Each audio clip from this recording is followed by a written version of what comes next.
everyone. Let us continue with the discussions on Shelley's poem Ode to the West Wind. Today we are going to look at the second stanza of the poem. The second stanza goes here. Thou, on whose stream, mid the steep sky's commotion, loose clouds like earth's decaying leaves are shed. Shook from the tangled boughs of heaven and ocean, angels of rain and lightning, they are spread on the blue surface of thine airy surge.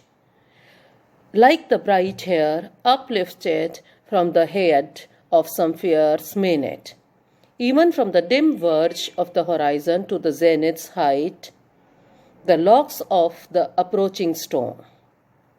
Thou dirge of the dying year, to which this closing night will be the dome of a vast sepulchre, vaulted with all thy congregated might of vapours, from whose solid atmosphere black rain and fire and hail will burst, O here. The stanza ends with O here, invoking the west wind to exercise its powers. The second stanza of the poem is much more fluid and resonating with activity than the first one.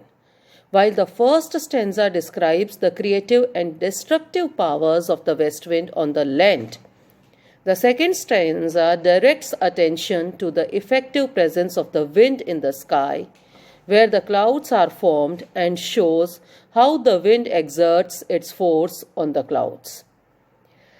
The west wind blows as violently in the sky above as over the earth below. The trees and the leaves, which were real in the previous stanza, are now metaphorical only. But in this way, the two stanzas are bound closer together. They are bound closer together, advancing the main idea of the poem, that is of resurrection or rejuvenation. The west wind that was addressed by the poet as the spirit of autumn in stanza 1 becomes the dirge of the dying year, that is the lamentation song of the dying year, and the clouds are the messengers of thunder and rain. They may be the angels who bring a message from heaven down to earth through rain and lightning.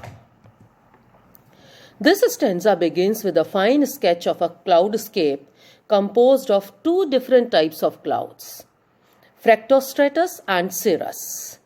What are fractostratus and what are cirrus clouds? The fractostratus clouds are harbingers of rain and appear low in the west as detached clouds, as scattered clouds approaching fast with the rising wind. The cirrus clouds stretch from the horizon, which is a dim because it is obscured by the fractostratus clouds, to the zenith, that is they cover the whole of the sky. The word cirrus literally means a lock of hair. The cirrus clouds stretching from the horizon to the zenith look like the hair of the maenad blown from her head by the wind. These clouds are depicted as the locks of approaching storm because the widespread cirrus clouds often herald a depressive atmosphere also.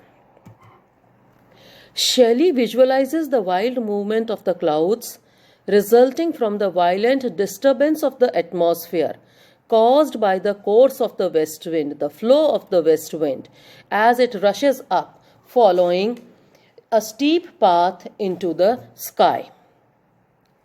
The commotion or disturbance and turmoil in the middle of the sky is indicative of the storm that has caused the loose clouds to be shed like leaves from trees. So the shedding of the leaves from the trees that was discussed in the previous stanza is here metaphorically connected with the loose clouds moving around in the sky.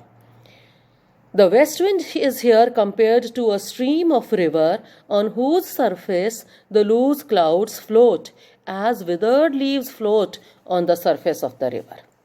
The loose clouds look like the earth's decaying leaves shed from the intertwining branches of leaves. branches of trees. The leaf-like depressed clouds moving along the swift current of the west wind are shaken down into the air stream and called the tangled boughs of heaven and ocean. Now, why they are tangled boughs of heaven and ocean? That we discuss here.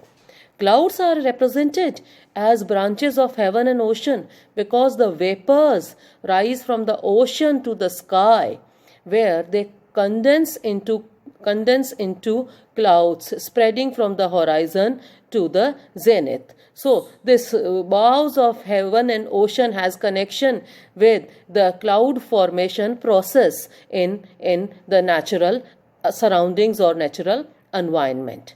As the temperature and humidity increases, the scattered clouds, which are the deposits of water vapors from ocean and air from heaven, are condensed with the pressure of the air, and they are destined to collect and cover the whole expanse of the sky from the faintly visible line of the horizon to the very zenith, that is the height in the sky.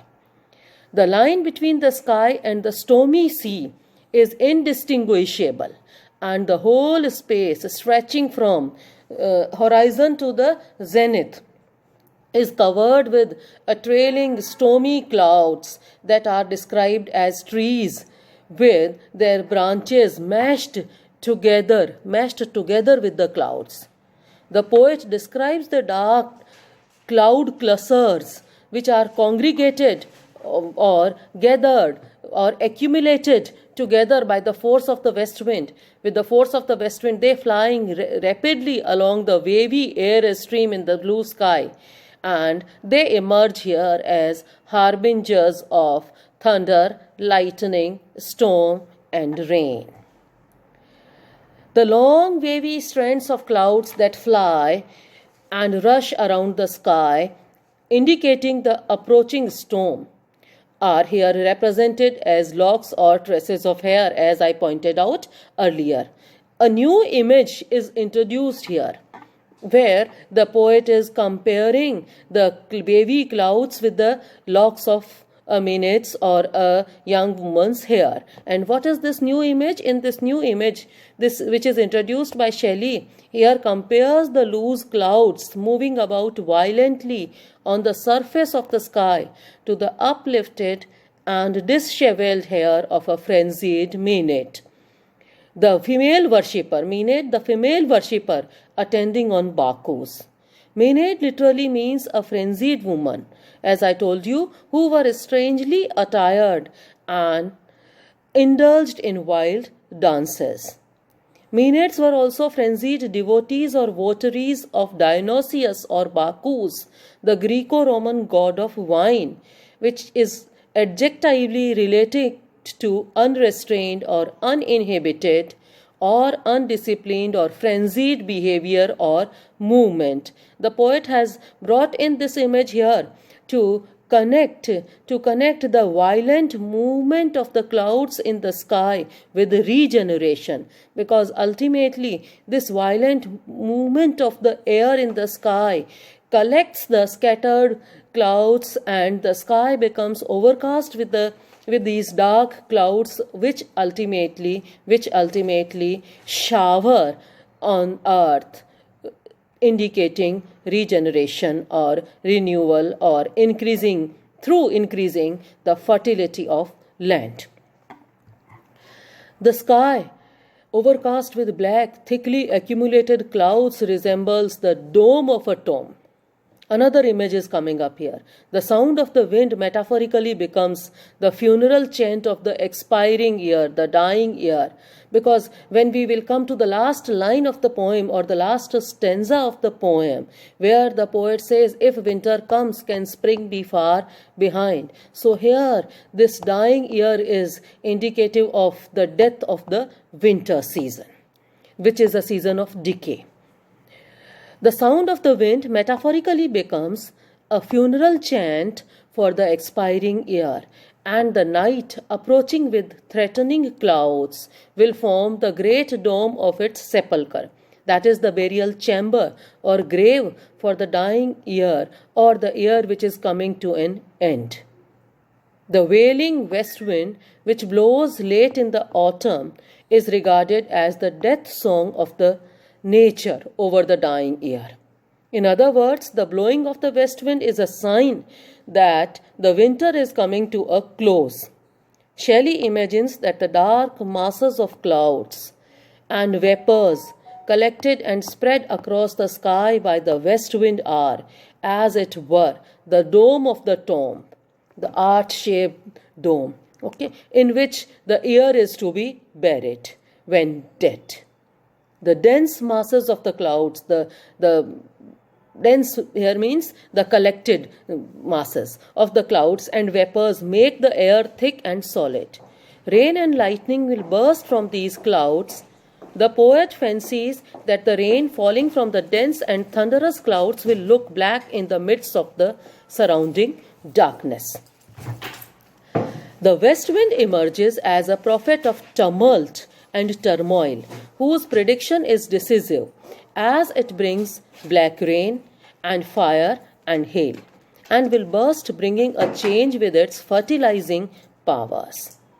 Shelley evokes the west wind to attend to his appeal for revival of mankind from miseries and symbolically conveys the thought that the dark, stormy sky announces the death of an era of degeneration and decay, and the approach of rain signifies rebirth or regeneration. The poet expands his wisdom from the earthly scene with the dead leaves to take the reader to the vaster commotions of the sky, where the clouds reflect the image of the swirling leaves and appear as angels of rain and lightning. This parallelism presupposes that we should lift our attention from the finite world into the macrocosm of change and hope. This is all about stanza 2, where we have looked at the activities of the west wind on the surface of the air stream. In our next discussion, we shall look at the activities of the west wind under the water or on the surface of the sea. And then we'll move on to the other two stanzas where the regenerative powers of the west wind are emphasized. Thank you very much.